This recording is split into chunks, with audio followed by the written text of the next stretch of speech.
Hi, this is Shirley Swope from tangentsfromtasmania.blogspot.com, and I wanted to show you how to fussy cut a colored image that perhaps you picked up from a digital scrapbooking kit or whatever. I like to make multiple cards for Operation Right Home, so I like to be able to cut out multiples of an image, and this is going to let me do this very easily. I'm going to leave my screen size 12 by 12 with a 12 by 12 sheet of paper just so that y'all can see it big enough. So the first thing you're going to do is going to go to File and Open, and it's going to bring up a dialog box where you're going to go and browse to wherever your image is, and I happen to be in Just So Scrappy 2's digital image, and this is the Clowning Around kit, and these are the Clowning Around elements. Now you don't see anything, and that's because it's looking for Silhouette Studio files, of which there are none. So if we do the drop down here and choose All Files, then it will open up everything that's within there, and they are all ping images, PNG, meaning that they're transparent around the edges. So what I'm going to do is I'm going to scroll down until I find this cute or scary, as the case may be, clown girl. And I'm going to click on her, left click, and tell her OK. I'm going to pull her into the center, and then I'm going to enlarge her so y'all can see what I'm doing. Have her sort of in the center. Now, she is kind of frightening, isn't she? Next thing I want to do is I want to trace her. And to trace her, I am going to go to my toolbar up here on the right, and you're going to see a gray square with a blue square in it called Open the Trace Window. Left click on that, and it opens up a trace box. The next thing you're going to do is select Trace Area. And when you do that, you're going over here, and I don't know if you can see the vertical and horizontal line, but I want a rectangle that basically just includes her. And I can vary the size of it if I need to, but I'm going to go with that right there. Do you see these? There's a light yellow line around her. That would be the trace, but you'll see areas, if you could zoom in, you would see areas that aren't yellow. To fix that, the easiest way, uncheck over here High Pass Filter, and then down here at Threshold, left click on the slider bar and take it all the way to the right, so it's 100%. Basically what that does is black out the image. Now I want to go up here and say Trace Outer Edge, because that's what I want it to do. I want it to cut around her image. And when I do that, you say, well, I don't see anything.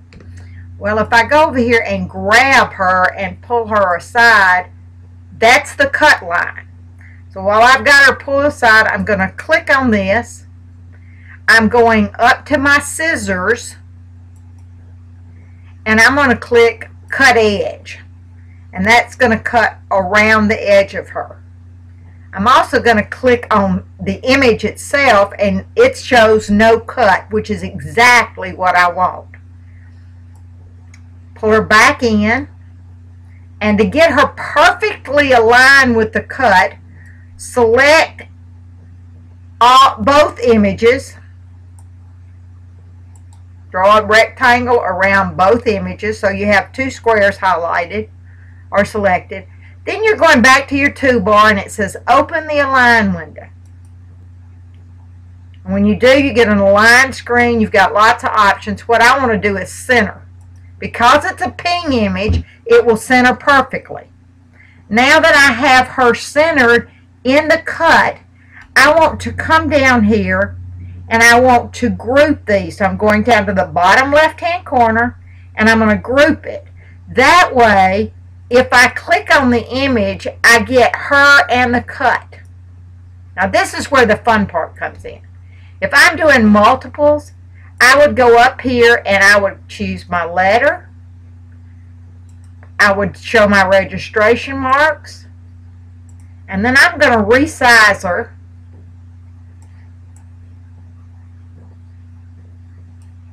And I want her a little bit smaller than that. So I'm going to make her about, that's 3 1/8. Okay. I want multiples of her. So I've got her selected. Now I can go to duplicate. And if you have the designer's edition of Silhouette Studio, you have an option down here called Fill Page. Watch and see how this works. So that would do 3. Well, actually, you can get more than that. So if I select all of them and move them over, and as long as the cut sections are not in the crosshatches, it will cut just fine. And now I'm going to duplicate right, and I'm going to use my arrow keys on my keyboard and move it over just so there's a little gap. And now the next thing I would do would be go up to File, Print. I would send it to my printer, tell it print, 1 copy, 2 copies, or whatever. Once that's printed, I would lay this sheet down on my mat so that that corner is in there, and then I would come over here to cut, select my paper, which would probably be the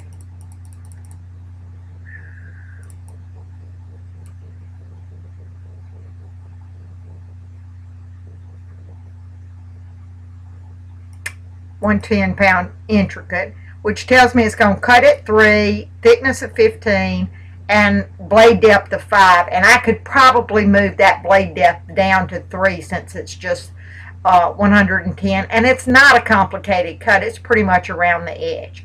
And so that's how you would do a fussy cut with your Cameo of a colored